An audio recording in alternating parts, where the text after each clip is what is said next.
कल बता रहे थे चाय पीने से भी मृत्यु होती है।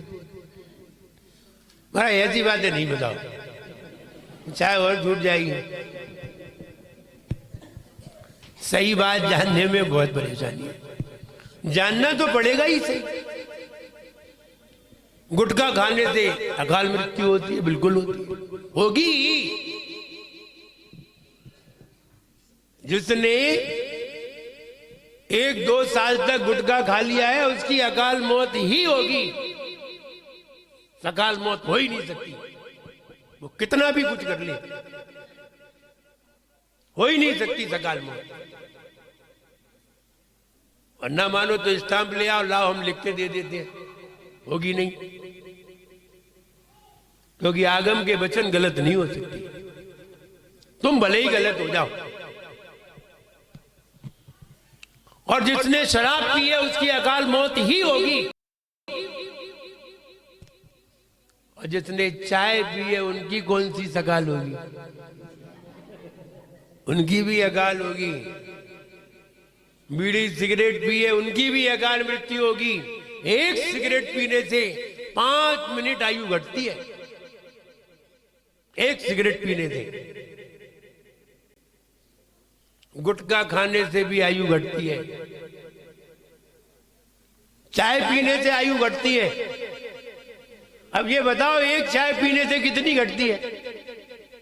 वो तो सिगरेट से ही लगा लेना चाहिए, सब आगे आगे अपने आप लगा लेना चाहिए। अब ये किसी डॉक्टर से हमने सुना नहीं है अभी तक, सिगरेट के बारे में तो सुना है, पढ़ा भी। 5 मिनट आयु घटती है, चाय से भी घटती है, क्योंकि उसमें निकोटीन होता है। चाय भी आयु घटाती है, एक चाय 5 मिनट की आयु तो घटाएगी ही। अगर एक दिन में तुम 3 बार चाय पीते हो तो 15 मिनट तो आपकी आयु घटी है एक दिन में। और एक दिन में 15 दिन घटी है, 15 मिनट घटी है, तो 4 दिन में 1 घंटे तो घटती है। 4 दिन में 1 घंटे तो आयु जाती है। और 365 दिन में 365 घंटे आयु घटेगी। इसका मतलब है 15 दिन तुम्हारी आयु तो घट ही जाएगी।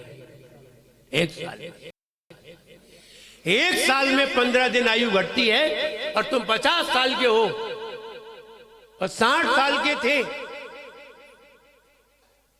और 60 साल में कितनी आयु घटेगी आप अपने आप लगा लीजिए। आयु तो आपकी घट ही गई। अब आप चाहें कैसे मृत्यु को प्राप्त हो, लेकिन अकाल मृत्यु होगी, क्योंकि पूरी उम्र आपको मिली ही नहीं। जितनी उम्र थी उतनी आपने जी ही नहीं, मिलेगी भी नहीं, क्योंकि पहले ही घट चुकी है। ऐसे घटते घटते घटते घटते उम्र कितनी भी घट सकती है। किसी को कैंसर हो सकता है तो किसी को और कोई बीमारी हो सकती है, किसी को हार्ट की बीमारी हो सकती है, किसी को फेफड़े की बीमारी हो सकती है, किसी को अस्थमा हो सकता है, किसी को खांसी हो सकती है।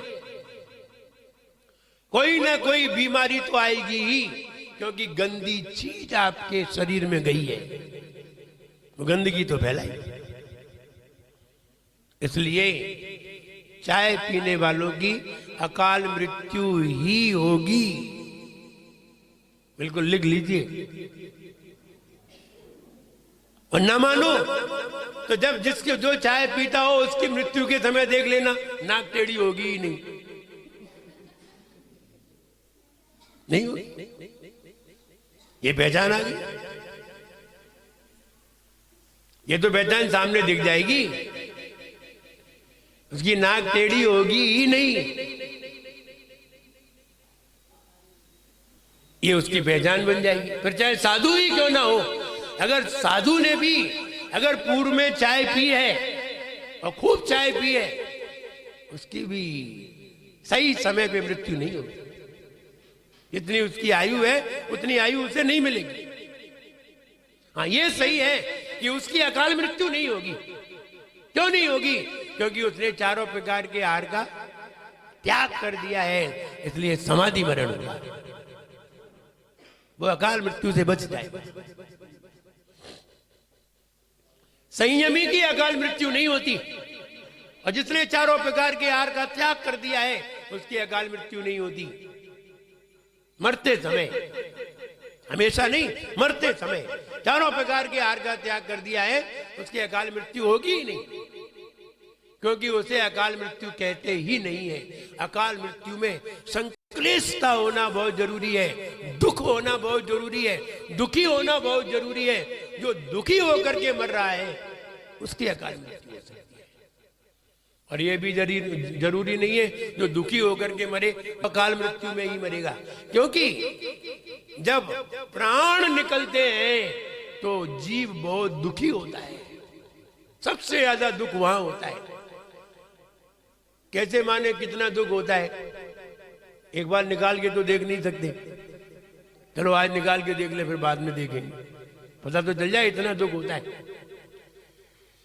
आप ऐसे पता कर सकते हैं कि जब पीड़ा होती है तब कितना दुख होता है, जब प्राण निकलेंगे तो कितना दुख होगा। पीड़ा में बहुत दुख होता है, इसलिए एक सूक्ति लिखना पड़ी। रोते हुए जन्म वही नहीं लेते जो हंसते हुए मरते हैं।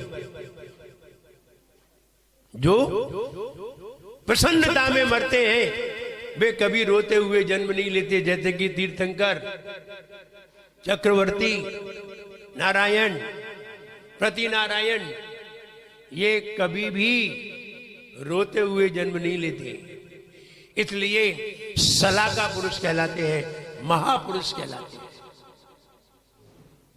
पैदा होते ही रोते नहीं है, और पंचम काल में कोई पैदा होते ही हंसते नहीं है, पहले से ही रोना प्रारंभ कर देते, आते ही रोना प्रारंभ कर देते हैं। बात 9 माह गर्भ की नहीं है, बात यह है कि व्यक्ति जो रोता हुआ जाता है वो रोता हुआ ही जन्मता है, और जो हंसता हुआ जाता है वो रोता हुआ जन्मता नहीं है। इसलिए अगर कोई रोता हुआ आया है, अपने घर में कोई मेहमान रोता हुआ आए, समझ लेना चाहिए ये रो रो के पहले ही आया। ये संकेत दे रहा है हम रोते हुए मरे हैं। रोते हुए मरने का संकेत है रोते हुए पैदा होना, और हंसते हुए मरने का संकेत है रोते हुए पैदा नहीं होना। क्योंकि मुनि महाराज है, समाधि करते हैं, व्रती है, संयमी है, समाधि करते हैं। समाधि करने के बाद कहां जन्म लेते हैं? कहां पर? देवलोक में। व्रती की एक गति देव गति, केवल व्रती है जो देव गति में ही जाता है और कहीं नहीं जाता। बाकी जो व्रती नहीं है वे किसी भी गति में जा सकते हैं, त्रियंच में भी जा सकते हैं, नरक में भी जा सकते हैं, मनुष्य में भी जा सकते हैं, और देव गति में भी जा सकते हैं। लेकिन जो व्रती है वो देव गति। भैया व्रती से पंगा कभी भी मत लेना। किससे? किससे? व्रती से। कभी भी उसे दुखी नहीं करना, कभी भी उसे कुछ भी बुरा भला नहीं कहना, कभी भी उसे क्रोधित नहीं करना, कभी भी भूल करके भी। अगर किसी के माता पिता, कोई भी भाई बहन, कोई भी व्रती हो, भैया हाथ ही जोड़ना, वही में भलाई। जो कोई ऐसे हाथ जोड़े तो कितना अच्छा है, और ऐसे हाथ जोड़े, दोनों तरीके से हाथ जोड़े जाते हैं। एक ऐसे जोड़े और एक, क्या अंतर है इनमें भवन जी? और ऐसे भला टली, ऐसे आज उनसे तो आधे ही जोड़े, उनसे तो आधे ही जोड़े, मतलब ऐसे जोड़े,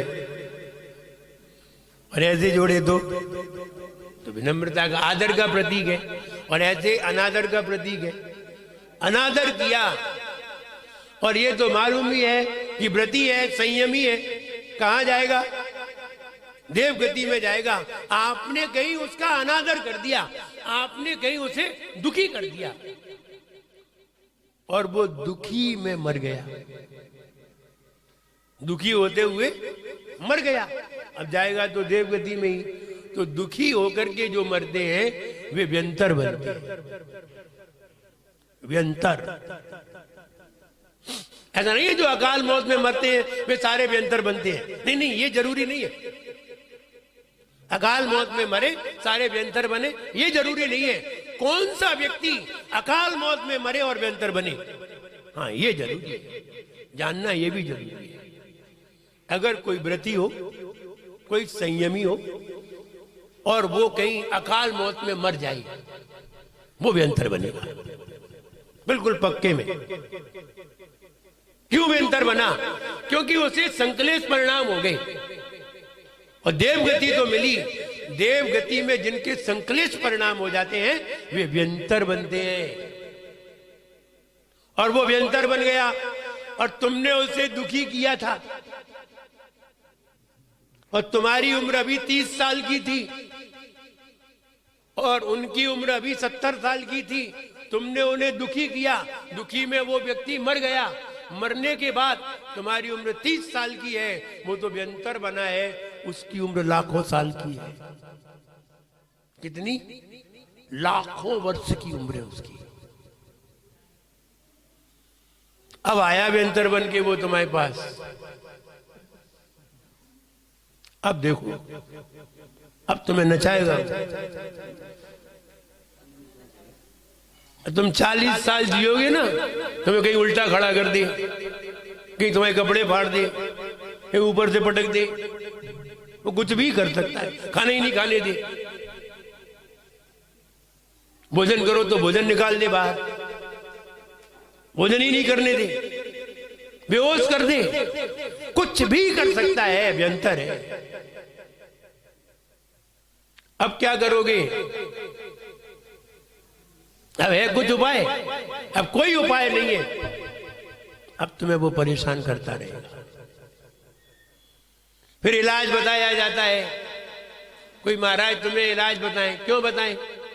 उन्हें मालूम है कि तुम्हें क्यों परेशान कर रहा है, उन्हें सब मालूम है, क्योंकि महाराज को सबका ज्ञान है।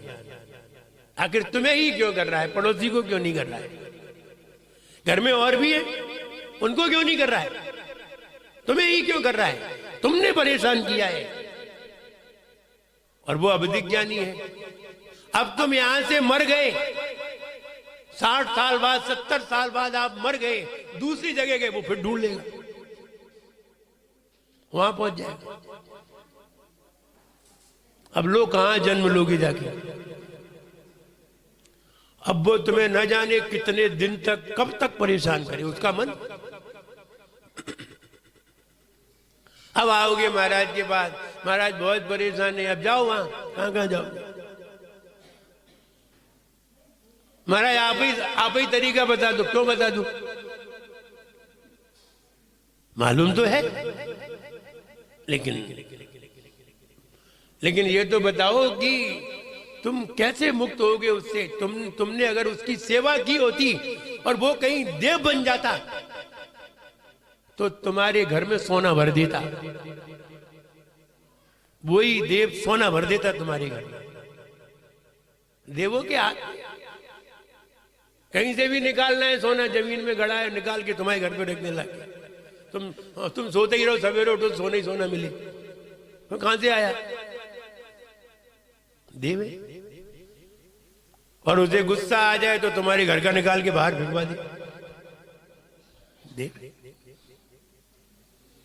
तो हम ये कहना चाहते हैं कि व्रती की देव गति, इसलिए संयमी कोई व्यक्ति मिल जाए उसकी खूब सेवा करो।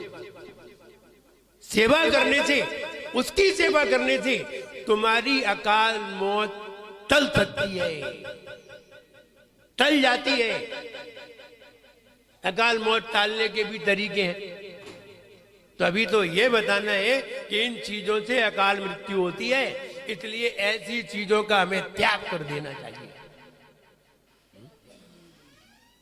त्याग कर देना चाहिए।